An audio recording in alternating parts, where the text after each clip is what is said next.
What's good, guys? Charles here from Team COG, coming at you guys with my top 32 16th place Crusadia deck profile. So if you guys don't know, I went to the Denver Regionals this week with me and my guys. Stay tuned for that vlog.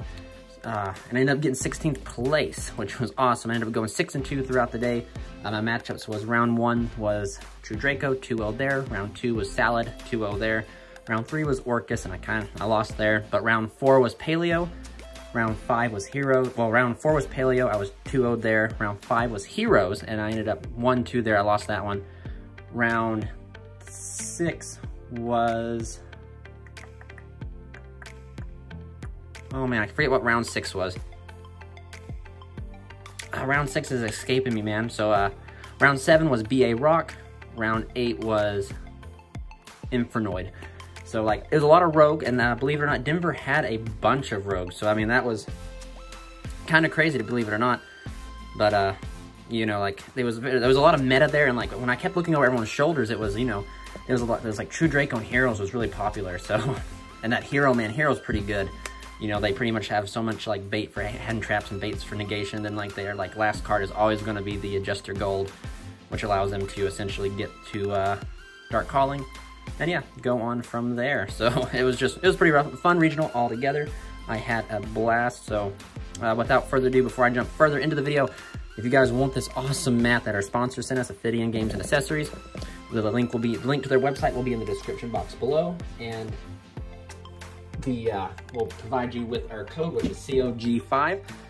And if you also, guys, our locals have been kind enough to give us a code to give you guys, which will also link in the description below to their website, Game Time Cards and Collectibles.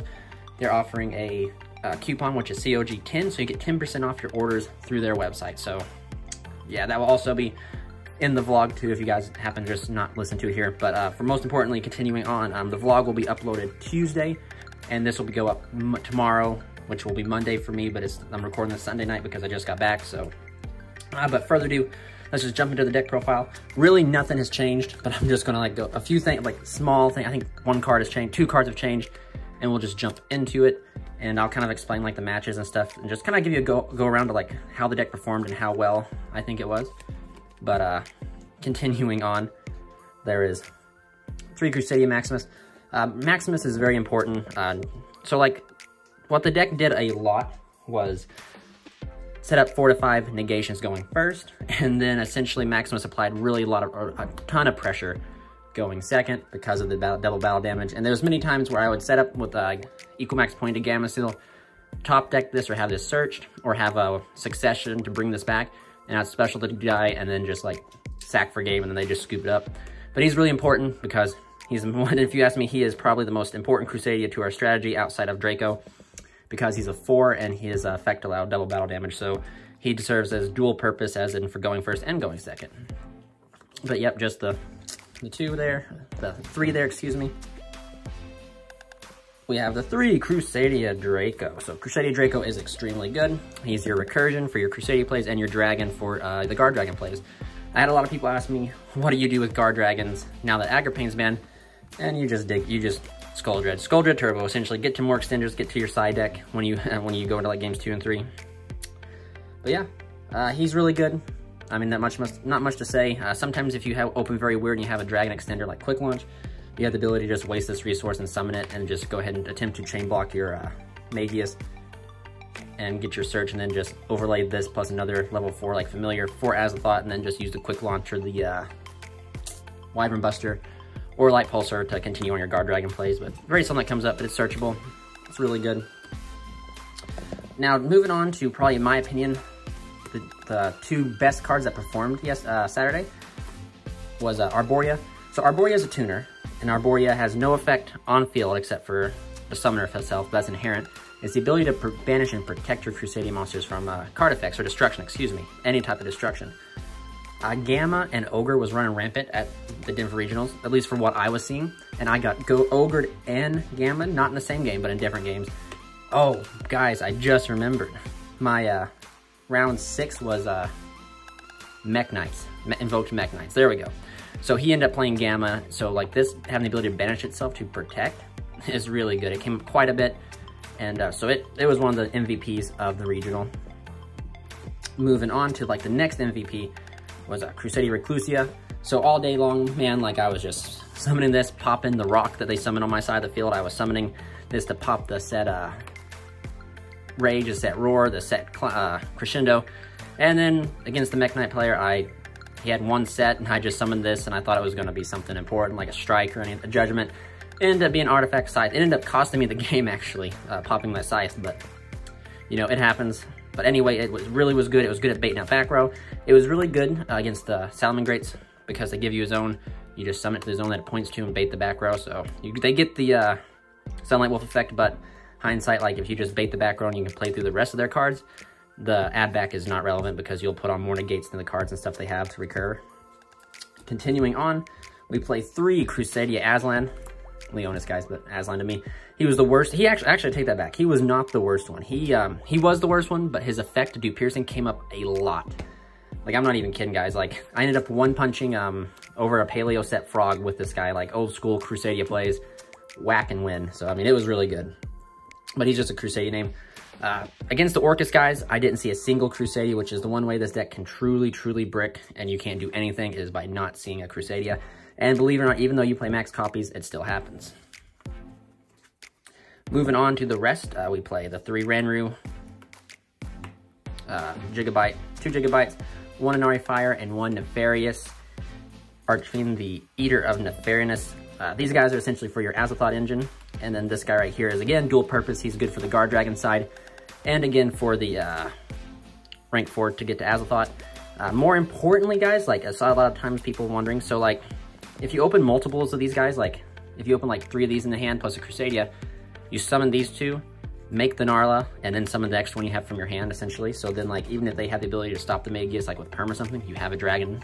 So, I mean, like, it's really good, just niche interactions and stuff like that that you can do. But that's it for these guys. These guys performed very well.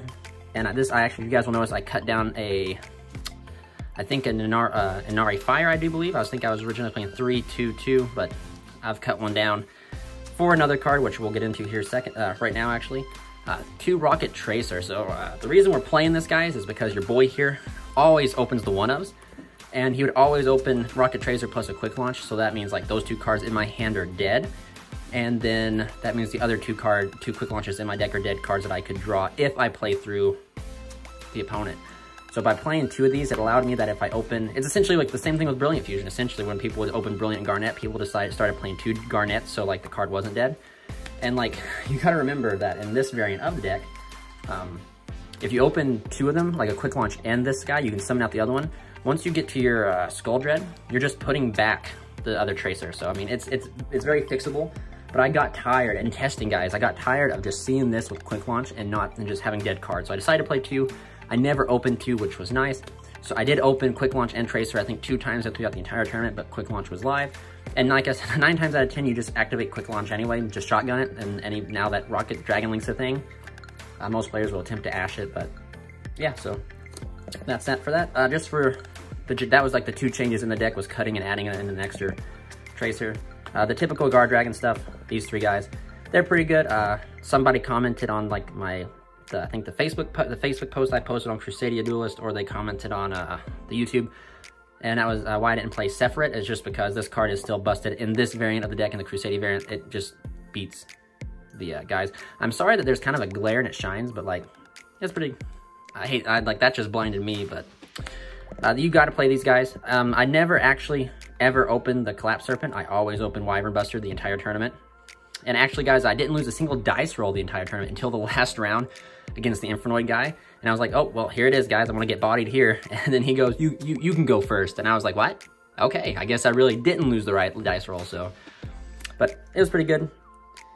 Dice served me well. It was just a good regional altogether. And 3, including me, 3 people in our group got their invites, which was phenomenal. We actually will have the Thunder Dragon player's profile coming up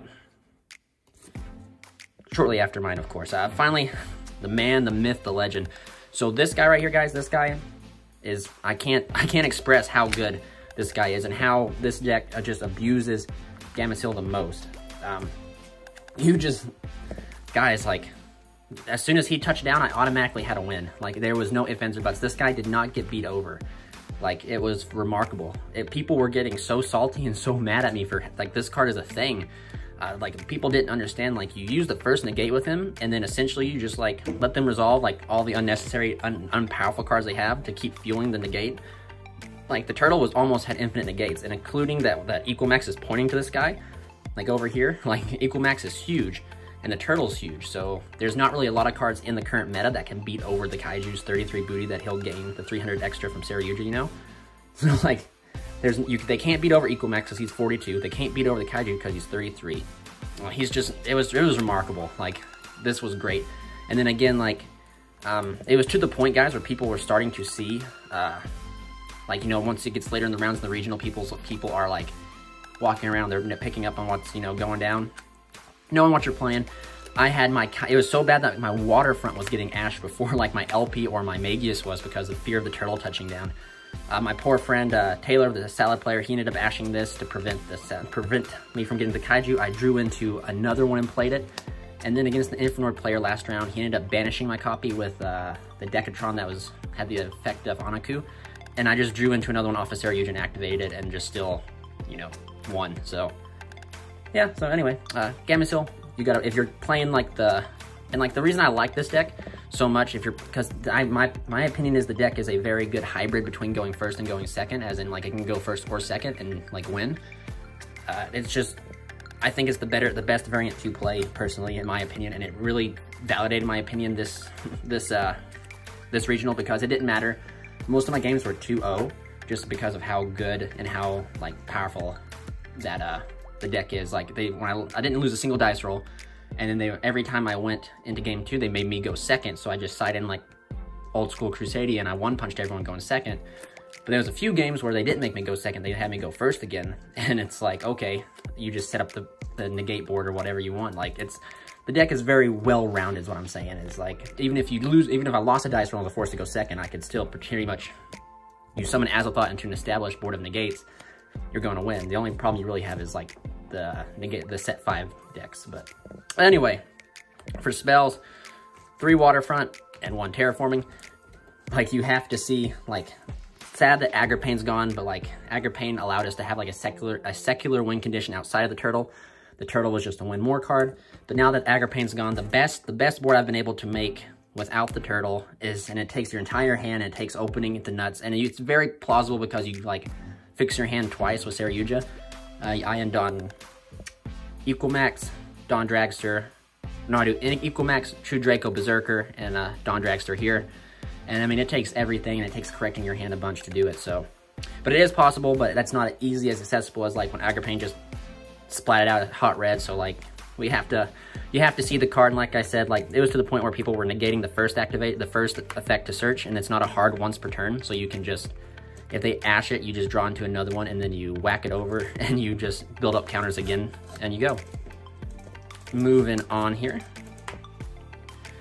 3 quick launch. This card's a E-Tele for the rocket card. It's not once per turn. It just beams out, and it is pretty good. Sorry about that, guys. I heard some noise going on up here, and my roost is what I call it, and I thought something was wrong, but it was just my cat. So I had to escort my kitty downstairs because he was being a bad kitty and making noises. You guys probably hear it in the video, but if you don't, well, that's good. But that's the reason for the cut. Anyway, back to Quick Launch. Quick Launch is great because it serves so many good purposes in the deck, and since now we're playing 2 Rocket Tracers instead of the 1, if we open Quick Launch and Rocket, we don't just brick, and we have 2 dead cards. We have the ability to still get a Tracer from our deck. But let's just go over what this card does for the deck. Like, it's remarkable. It fulfills a level 4 for Azathoth. It fulfills a dragon for the Guard Dragon. It fulfills the ability to potentially bait Ash because this card is not once per turn. So, like, you just have the ability to activate multiples of them. It's just crazy that essentially this right here is full combo, and it's just kind of hard to, you know, like, most times if you see multiples of a card, it's not full combo, but, like, this right here is full combo. Regardless, either, like, even if they negate one, you have the other to trigger off the Magius. So, I mean, it's full combo. And, like, it's Tracer's a tuner, which allows you to fill the rank 8 aspect of the deck. Not rank 8, level 8 synchro aspect of the deck. Can produce because of all level 4s. That's really good. And a lot of times, guys, when I open this card going in, I just shotgun it because, like I said, since Dragon Link is a thing, most of the time they'll ash it because they don't want you to get out a rocket. So then you just go off with your plays. Or when you activate it, they ash it, you chain the other one. And in testing, what is it? I summoned Magius, activated Quick Launch, they ashed. I chained Quick Launch again. They decided to flip Imperial Order. I chained the third Quick Launch because your boy opened 3 of them things, and it was pretty funny. I didn't win that game, by the way, guys. Just an cool interaction I had, but yep. So 3 Quick Launch. Reinforcements, it's pretty much your 16th Crusadia, your 4th Arborea, and this is another good Ash target, just because Orcus is a thing. They don't want you to get to the Armageddon or the Grepher, so they'll Ash this. Moving on, for the one-ofs, let's just do Succession, Reborn, in the order that they overperformed, actually. Succession, yeah, Reborn. So Succession barely came up. I actually ended up searching out Guard Dragon. Actually, so it should be this way. Excuse me, guys. We'll get it in the order of perform. So this performed the best, this performed the worst, just because I never really saw this. Instead, I saw these the most because they're searchable. So off of the Crawler, I searched this, and this is such a good and powerful card. So the reason people don't play this in this deck, because this card doesn't have enough interaction, whereas Succession always has interaction. Both of them are hard ones per turn, so like I've always said, if you see multiples, they're bad. But, and that is true. That is true. If you were to see 2 Successions, you pretty much have another dead Succession in your hand. And the same can be said about this card if you don't get to Draco. But like you guys, we play the Tracer, the Ranru, the Crusadia Draco. So like essentially turn 1 it's live. And this card just allows you to play through hand traps if you can't make Azathoth, or if they have the imperm to imperm the Spatha. And some people will perm this. Some people like the combo where you do Spatha to move the LP.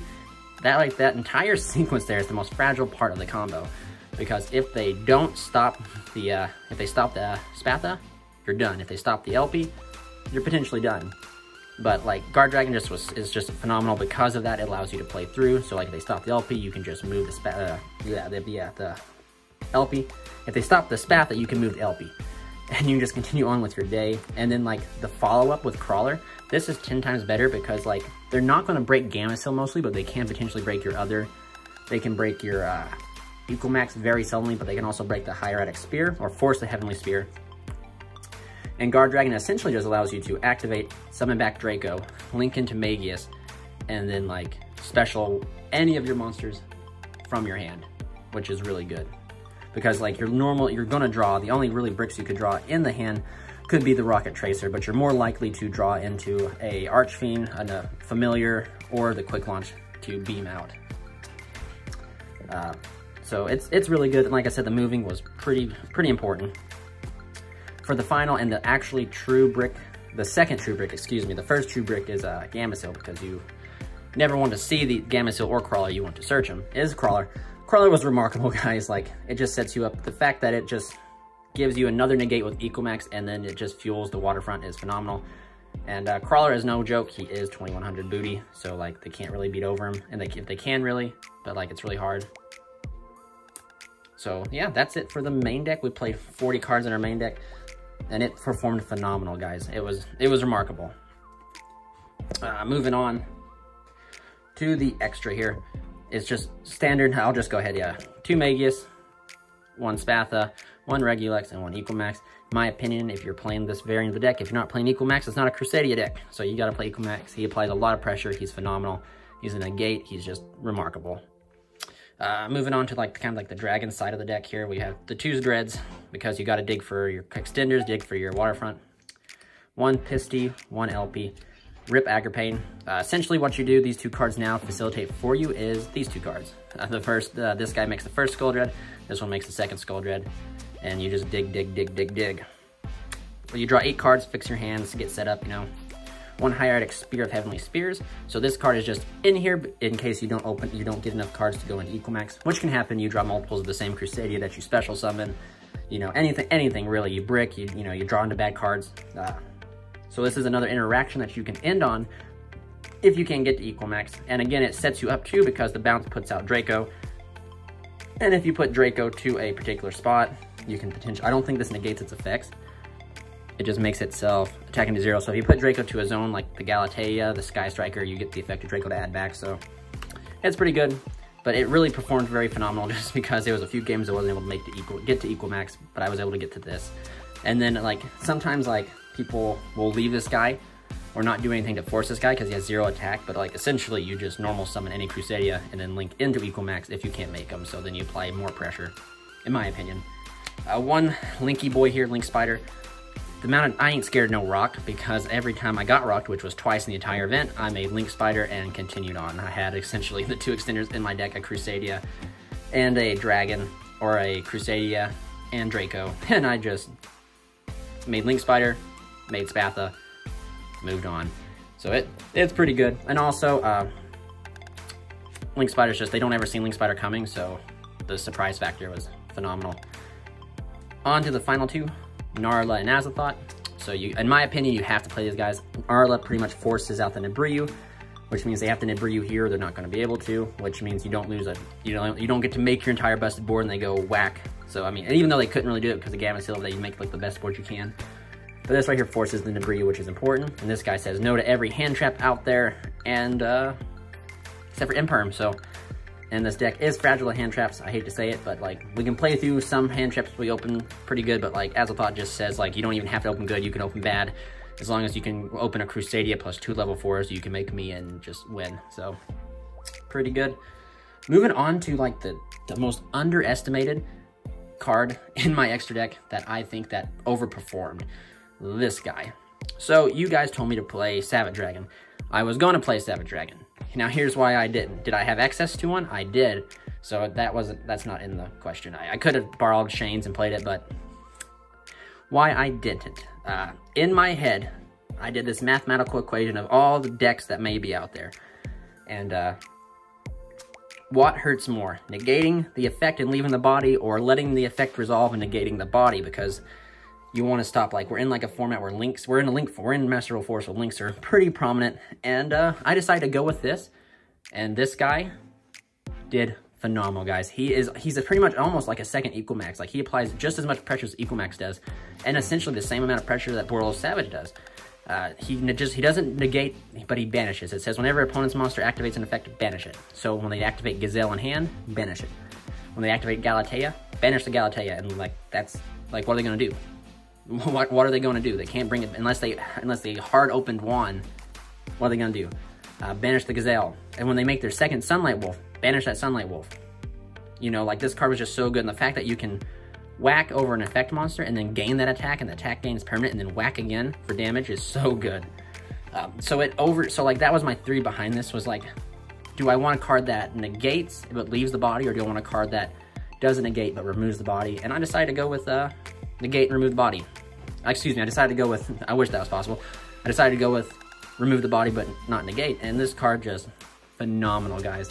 I recommend, if you don't have the budget to pick up Warlord Savage, or I recommend if you guys have Savage, test this guy out and just try him, because he's really good. They essentially both do the same thing, apply the same pressure, just one, like I said, banishes but doesn't negates, and then Warlord Savages negates but doesn't destroy or get rid of. So very, very good card, guys. Like, very underrated, powerful card that performed phenomenal. Finally, Dragster. Dragster was good. Essentially, in the Infernoid matchup, I made him not knowing what I was going against, and it was just, you know, you negate Void Imagination or Void Feast, and you just win. So, pretty good. Finally, just my Nibiryu token. Essentially, they Nibiryu me, it goes here, and then immediately goes in Link Spider. But we'll jump into the side deck, guys, because, you know, this is regional deck. I gotta show you the side deck. All right, guys. For all my loyal fans who OGs remember, here, tribute to you guys. Pretty much the old school Crusadia right here. These 4 cards. Every game 2 I went into, I OTK'd with this right here. Essentially, I side out the Waterfront and the Terraforming for revival in these 3 Kaijus. And then the theory behind it was you don't worry about no fancy plays. You just worry about opening a Kaiju or 2 Kaijus and getting to revival with a Maximus and Equal Max and 1 punching. And it worked. Every time it worked. You just Kaiju them, do your plays, do the old school Crusadia thing, then you just whack over for like 10,400, 13,000, whatever you want. This card was searchable. It came out for, essentially, it's searchable. It gives your Crusadians an extra boost, which does come up, actually. Moving on. 3, Boot. We lose the back row. You got to play the Boot. Believe it or not, Boot's good against, well, believe it or not, Boot is really good in the Mech Knight matchup. You stop that World Legacy Secrets when they decide to go first or second, and you pretty much can lock in the game, because Secrets with Shifty Boy sucks. And Paleo was good against... Paleo that was good against this card was actually great against Salad matchup. Essentially, I opened 2 Kaijus, Boot, and then 2 Crusadias. And that's essentially 2 Crusadias equal the Guard Dragon combo or the OTK combo. And after I boot him, I just went off and won. So that was pretty awesome. He didn't open the correct hand traps. He just opened Rage. And believe it or not, some of you are going to be like, well, that's bad. But no, Rage is enough. Like, you destroy my normal summon, I'm done. So Rage was enough. I just had the answer to the Rage, which was lucky for me. Moving on to my next 2 traps. 2, there can only be 1. I was really contemplating dropping a Kaiju for another there can only be 1, but I didn't, and I'm glad I didn't. Essentially, I wanted another card for when it's like game 2 and I get to go first, or I know I'm going first, that I can draw into off the Saryuja, that in case I can't get to Gamma I can essentially draw into this off of Skuldred, and it's a very powerful card, and we play around it because all of our monsters will be different types, so it's pretty much a win condition, an extra win condition to add into the deck, essentially. You just set this, activate, and you protect it with your Gamma Seal, your Equal Max, or whatever you can come up with to protect it, and you win. 3 Cosmic Cyclone card. I sighted in a lot with the boots here, and I just never saw it. It came up one time against the hero player. I cycloned away the Mass Change. But other than that, it was, in theory, supposed to be good, but never got to test that theory. For the final card, 3 Lancia, because you want to stop Thunder, stop Orcus, and Ascension, but you can stop Infernoids too, so you just go wha-bam, and yeah. But yeah, it's a really good card. Can't really say much about it. So that's it, guys. That's it for the side, main, and extra deck, guys. So yeah, I got my 16th again. I got my invite. That's the 2nd time at Denver Regionals, and the 2nd time with my heart and my soul here, the Crusadia deck. However, I personally, right now, until we get any like new links or anything like that, I do actually believe like the deck is right where I want it to be. So maybe I might do a test 10 here or there, do like a combo video just to kind of show content with the deck. But other than that, I'm going to move on for a little bit now, test some other decks. Like I want to build Glad Beast, World Chalice needs an update. Tinny I have built, and I'm testing Tinny actually. So the Crusadia has done his duty. Crusadia is going to step back, relax for a little bit. But now, guys, it's on a road to nationals for me. So thank you guys so much for watching. This is Charles from Team COG signing out.